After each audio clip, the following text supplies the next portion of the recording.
Hello everyone, कैसे हैं आप सब। आई होप बहुत अच्छे होंगे। अब तक हमने आपको जितने प्लांट्स के बारे में बात थी वो पूरी बता दी है। जैसे आपने एल्गी पढ़ा था, उसके बाद हमने आपको ब्रायोफाइट्स के बारे में बताया, देन टेरिडो के बारे में बात हुई, उसके बाद जिम्नोस्पर्म के बारे में, और बहुत थोड़ी सी एंजियोस्पर्म के बारे में बात हुई। ठीक है ना।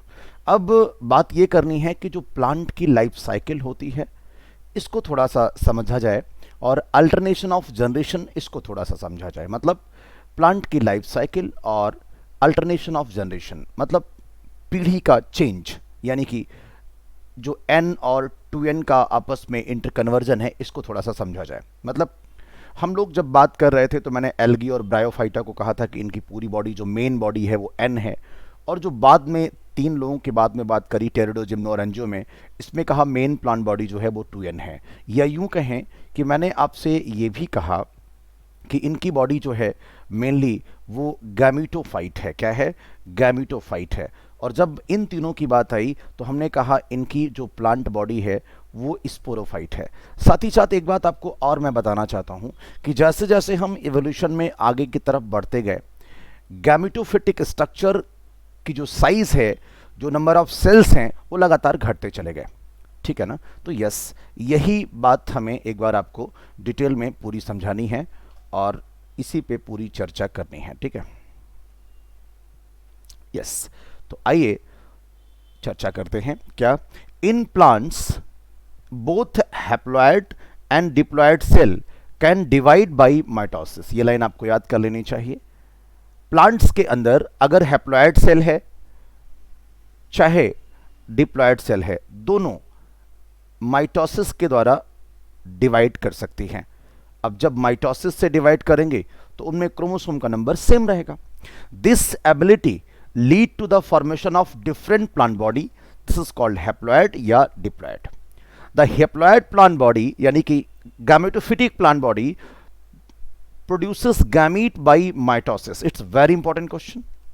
अगर कभी भी बॉडी हैप्लॉयड है, गैमेटोफिटिक है, तो वहां पे जो गैमीट का फॉर्मेशन होगा वो माइटोसिस से होगा। क्योंकि आप सभी लोग जानते हैं कि गैमीट जो होता है वो एन होता है। गैमीट जो होता है वो क्या होता है? एन होता है। पहली बात तो गैमीट की जो प्लॉइडी है वो एन है, यानी ये हैप्लॉयड है।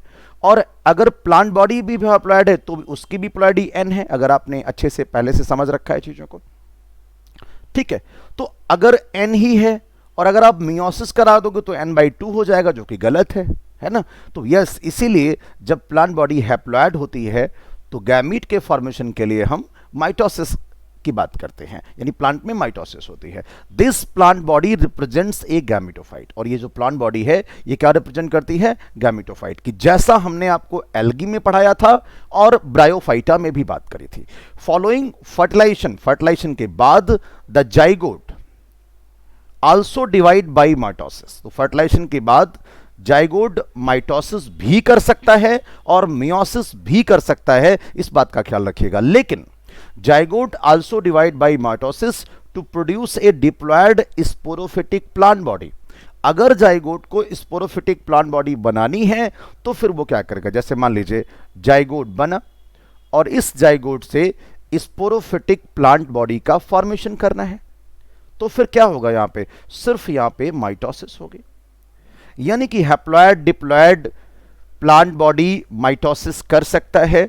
अगर हैप्लॉयड प्लांट बॉडी को गैमीट बनाना है तो माइटोसिस करेगा, और अगर जाइगोट जब बन जाएगा उसके बाद अगर स्पोरोफिटिक प्लांट बॉडी बनानी है तो माइटोसिस करेगा। Haploid spores are produced by this plant by meiosis. कौन सा प्लांट?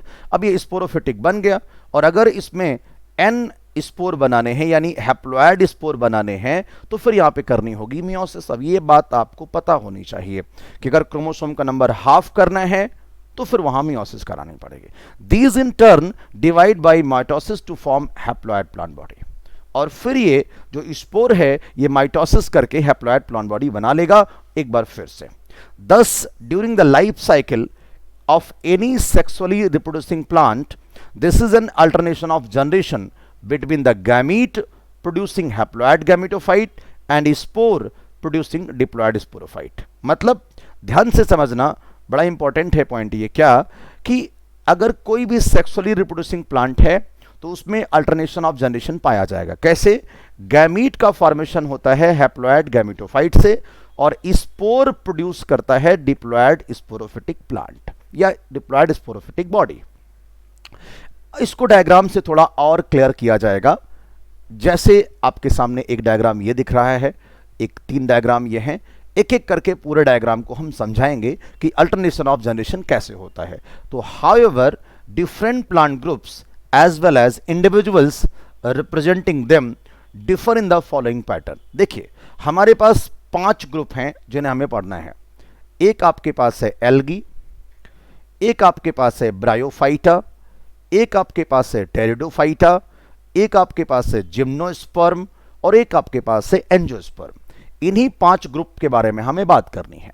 तो 3 तरीके से ये बात होगी। नंबर 1 एक पॉइंट ये पढ़ना है, नंबर 2 एक पॉइंट हमें ये पढ़ना है और नंबर 3 ये बात करनी है। देखिए सर,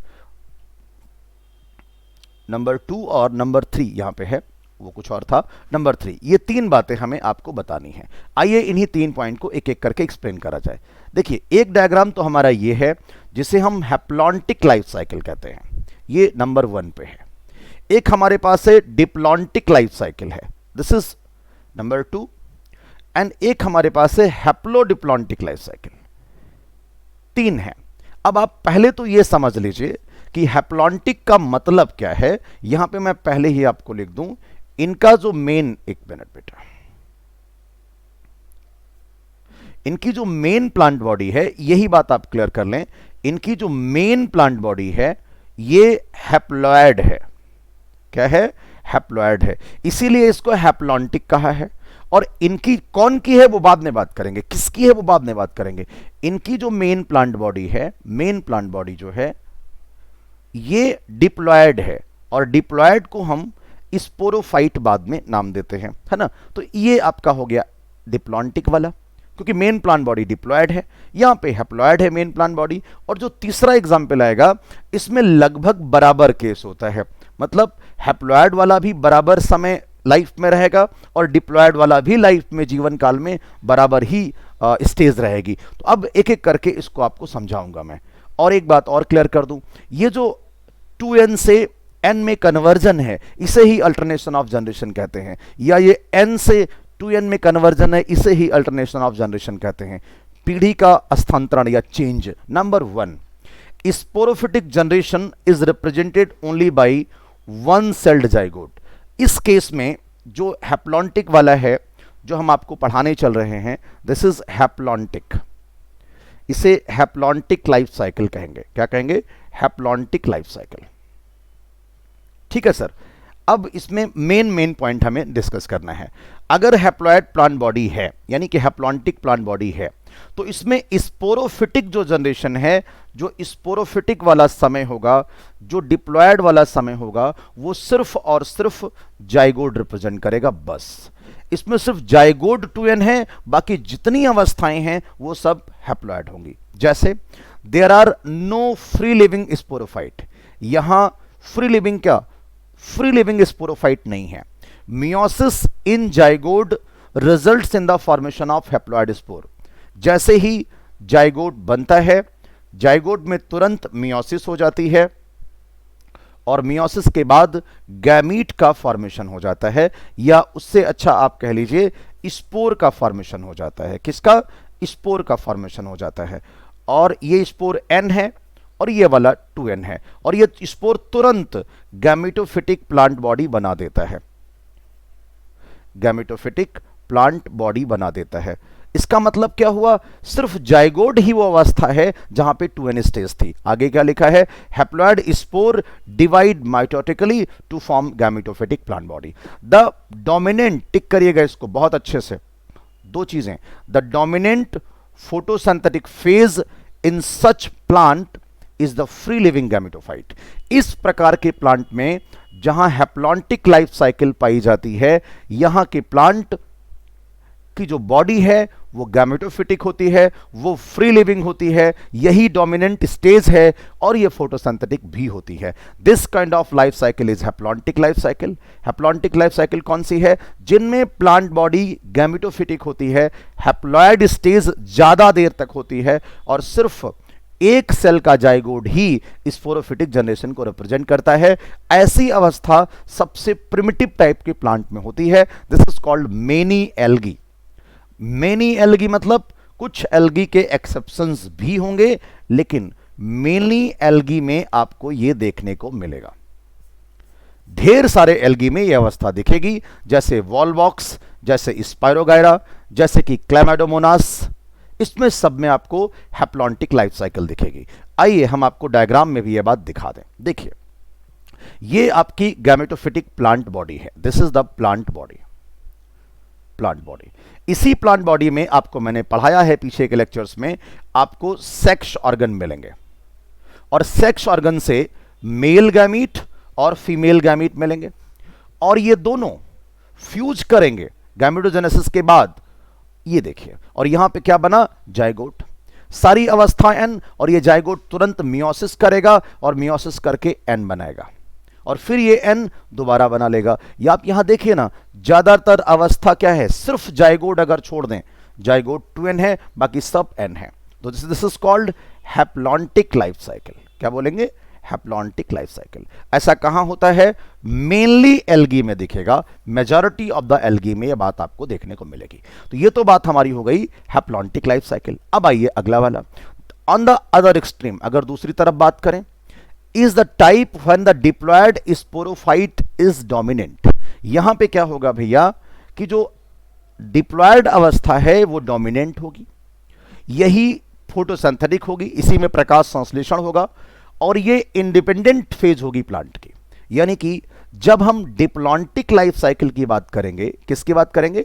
डिप्लॉन्टिक लाइफ साइकिल की बात करेंगे। जनरली जो हमारे जिम्नोस्पर्म और एंजियोस्पर्म है, मैं आपको क्लियर कर दे रहा हूं पहले ही, जो जिम्नोस्पर्म है, पाइनस साइकस की जब आप बात करते हो, जिम्नोस्पर्म और एंजियोस्पर्म, अगर आप इनकी बात करेंगे तो ये स्पोरोफिटिक प्लांट बॉडी रखते हैं। इनकी प्लांट बॉडी, यानी कि जो एडवांस प्लांट हैं उनकी बॉडी क्या होती है? स्पोरोफिटिक प्लांट बॉडी होती है। यानी यही डिप्लॉयड अवस्था है, ये डोमिनेंट फेज है, ये फोटोसिंथेटिक फेज है और ये इंडिपेंडेंट होती है, किसी पे डिपेंडेंट नहीं होती।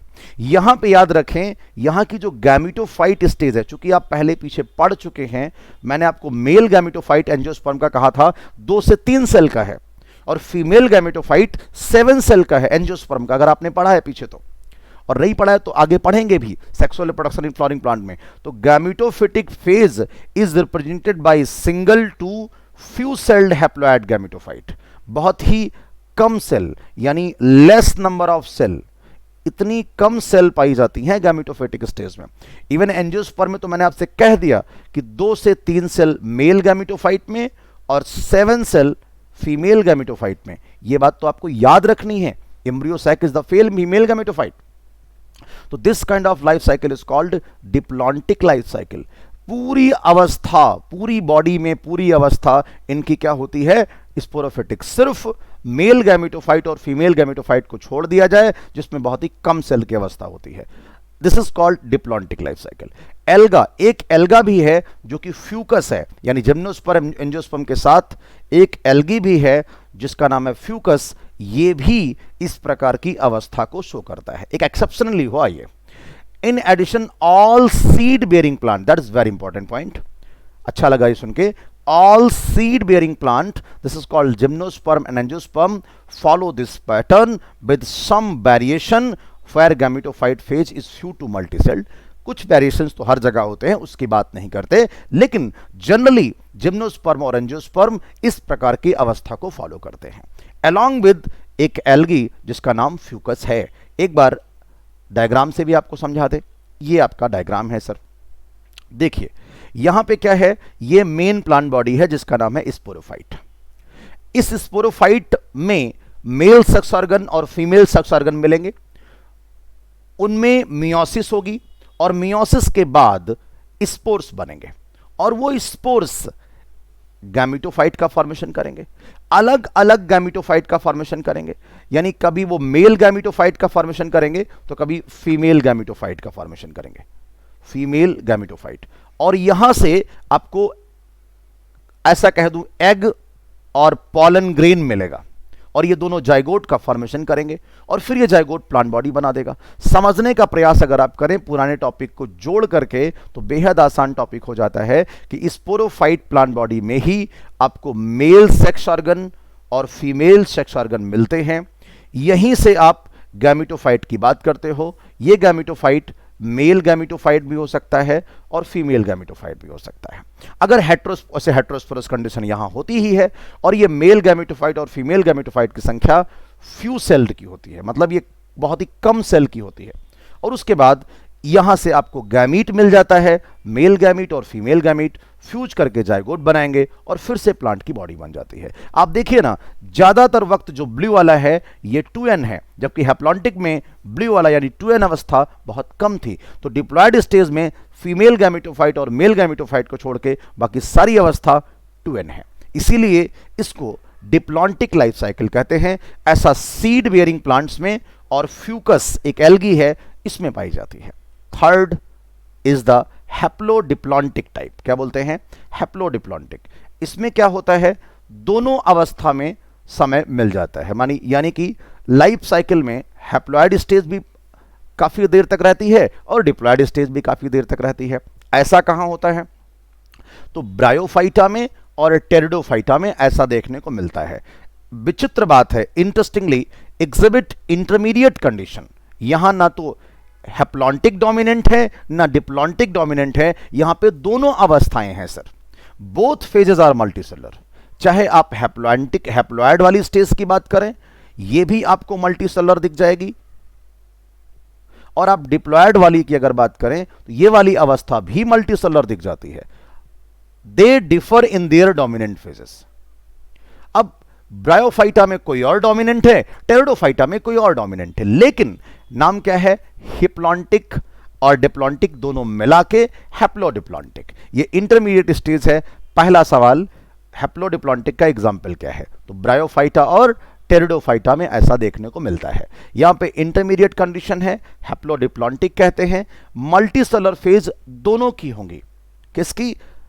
यानी कि जो गैमेटोफिटिक स्टेज है वो भी मल्टीसेलर हो सकती है और दूसरी वाली अवस्था भी मल्टीसेलर होती है। अब यहां पे समझना यह है कि कौन कहां डोमिनेंट है। अब आपको मैं एक बात बता दूं, आगे बढ़ने से पहले ही एक पॉइंट आपको क्लियर कर दूं। अगर आप पढ़ोगे आगे तो ब्रायो में ये जो लाइन लिखी है ना कि they differ in their dominant phases, ये लाइन इंपॉर्टेंट है। क्या मतलब है इसका? कि ब्रायो में गैमेटोफाइट डोमिनेंट है, यही तो कह रहे हैं कि डिफर कर रही है, जबकि टेरिडो में स्पोरोफाइट डोमिनेंट है। ठीक है ना? बहुत अच्छे से बात समझनी है। तो अब इसको एक्सप्लेन करना है कि कौन किस में कैसे डोमिनेंट है। यस, ए डोमिनेंट इंडिपेंडेंट फोटोसिंथेटिक थायलॉयड। अब अगर थायलॉयड कह दिया तो पक्का है कि ये ब्रायोफाइटा है। Erect phase is represented bye haploid gametophyte. अब याद रखिए, डोमिनेंट फेज हैप्लॉयड गैमेटोफाइट है, मतलब अगेन बात साबित हो गई कि ये ब्रायोफाइटा है। And it alternate with the short lived multicellular sporophyte totally और पार्शियली डिपेंडेंट। याद करिए, इसी को तो हमने कहा था कि ये फुट, सीटा और कैप्सूल में डिवाइडेड है। याद आया? याद आना चाहिए। ठीक है ना? तो यहां पे शॉर्ट लिव्ड मल्टीसेलर टोटली और पार्शियली डिपेंडेंट क्या होता है? Yes, sporophyte. किसके ऊपर? गैमेटोफाइट पे। तो एक सवाल बड़ा अच्छा सा यहां मिलता है, जरा ध्यान से समझें खूब ईमानदारी से कि यहां पे डोमिनेंट फेज क्या है, इंडिपेंडेंट फेज क्या है, फोटोसिंथेटिक क्या है, थायलॉयड क्या है, इरेक्ट फेज क्या है, हैप्लॉयड गैमेटोफाइट। क्या? Haploid gametophyte. और ये बदलती है, ये अल्टरनेट करती है, ये चेंज करती है किसके साथ? शॉर्ट लिव्ड मल्टीसेलर स्पोरोफाइट के साथ, जो कि थोड़ा या पूरी तरीके से गैमेटोफाइट के ऊपर डिपेंडेंट होता है और यहीं से न्यूट्रिशन लेता है। All bryophytes represent this pattern.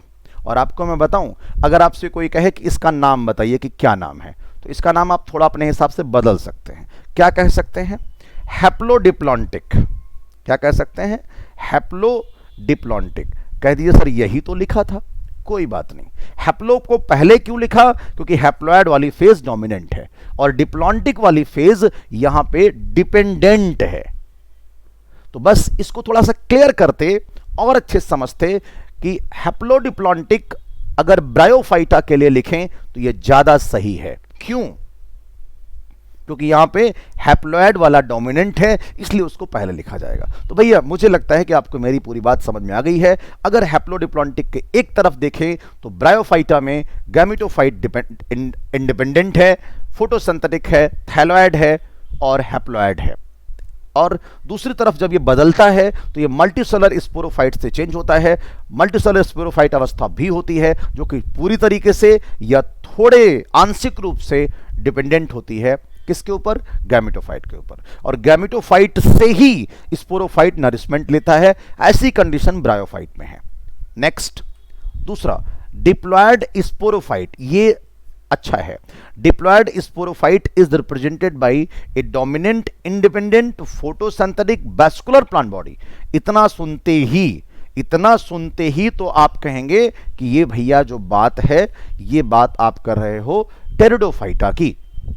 हो तो कोई और भी सकता है, लेकिन चूंकि हमें मालूम है कि हम हैप्लोडिप्लॉन्टिक लाइफ साइकिल पढ़ रहे हैं, तो हैप्लोडिप्लॉन्टिक में ये टेरिडोफाइट के लिए सही है। क्या? Diploid sporophytic plant body, dominant अवस्था स्पोरोफिटिक है, इंडिपेंडेंट है, ये फोटोसिंथेटिक है और वैस्कुलर प्लांट बॉडी है। आपको बताया था मैंने पीछे कि पहली बार कोई अवस्था दिखी है जहां पे कोई प्लांट दिखा है, फर्स्ट प्लांट है जो कि वैस्कुलर बॉडी रखता है, जहां पे वैस्कुलर टिश्यू है। अब ये बदलता किससे है?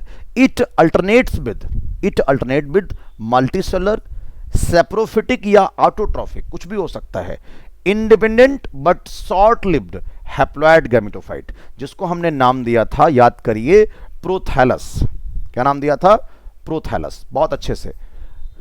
क्या था ये? मल्टीसेलर, सेप्रोफिटिक, ऑटोट्रॉफिक भी हो सकता है, इंडिपेंडेंट होता है लेकिन शॉर्ट लिव्ड हैप्लॉइड गैमेटोफाइट। बच्चों यही पॉइंट है जिसको आपको हिट करना है कि अगर शॉर्ट लिव्ड हैप्लॉइड गैमेटोफाइट है, अगर मैं आपसे पूछूं कि एक प्लांट है, मल्टीसेलर है, शॉर्ट लिव्ड हैप्लॉइड गैमेटोफाइट है, तो ये क्या हो सकता है? ये टेरिडोफाइटा हो सकता है। और अगर मैं आपसे कहूं कि एक प्लांट है जो मल्टीसेलर है, स्पोरोफाइट है, टोटली या पार्शियली डिपेंडेंट है गैमेटोफाइट के ऊपर, तो ये क्या हो सकता है? ये ब्रायोफाइट हो सकता है। तो यहां पे भी जो लाइफ साइकिल होगी वो क्या हो जाएगी? Haplodiplontic life cycle. क्या हो जाएगी? Haplodiplontic. All pteridophyte exhibit this pattern. सारे के सारे टेरिडोफाइट्स इस पैटर्न को फॉलो करते हैं। ठीक है ना?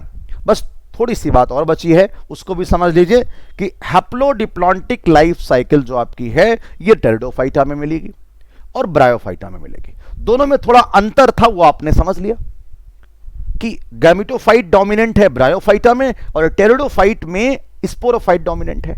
दोनों में मल्टीसेलर अवस्था दिखी है, इसको बाइफरकेट जरूर कर लीजिएगा। ठीक है ना? अब लास्ट पॉइंट आज इस टॉपिक का। विचित्र बात है, इंटरेस्टिंग रूप से बात है कि most alga genera are haplontic. Majority of the जो एल्गी हैं वो हैप्लॉन्टिक होते हैं, लेकिन इक्टोकार्पस, पॉलीसाइफोनिया और केल्प ये क्या शो करते हैं? हिप्लोडिप्लॉन्टिक। जबकि फ्यूकस क्या शो करता है? Diplontic life cycle. मतलब अगर आपसे कोई पूछे कि एल्गी क्या क्या शो कर सकता है, तो एल्गी भैया हैप्लॉन्टिक भी है, मेजॉरिटी ऑफ द एल्गी। दूसरा, इक्टोकार्पस, पॉलीसाइफोनिया और केल्प ये क्या है? ये हैप्लोडिप्लॉन्टिक है। क्या है? हैप्लोडिप्लॉन्टिक है। जबकि फ्यूकस क्या है सर? फ्यूकस ये डिप्लॉन्टिक है। यानी अगर आपसे कोई पूछे कि एल्गी में कौन सा अल्टरनेशन ऑफ जनरेशन आपको दिख सकता है, तो हैप्लॉन्टिक भी दिख सकता है, हैप्लोडिप्लॉन्टिक भी दिख सकता है और डिप्लॉन्टिक भी दिख सकता है। यानी एल्गी में हैप्लॉन्टिक जनरली, ब्रायो में हैप्लोडिप्लॉन्टिक, टेरिडो में हैप्लोडिप्लॉन्टिक, जिम्नोस्पोर और एंजियोस्पर्म में डिप्लॉन्टिक। बहुत बार एग्जाम में सवाल इससे आया है, प्लीज अच्छे से रिकॉल कर लेना, समझ लेना, जिससे कि आपके सारे सवाल सही हो जाएं। तो it's all about for your plant kingdom. Thank you so much.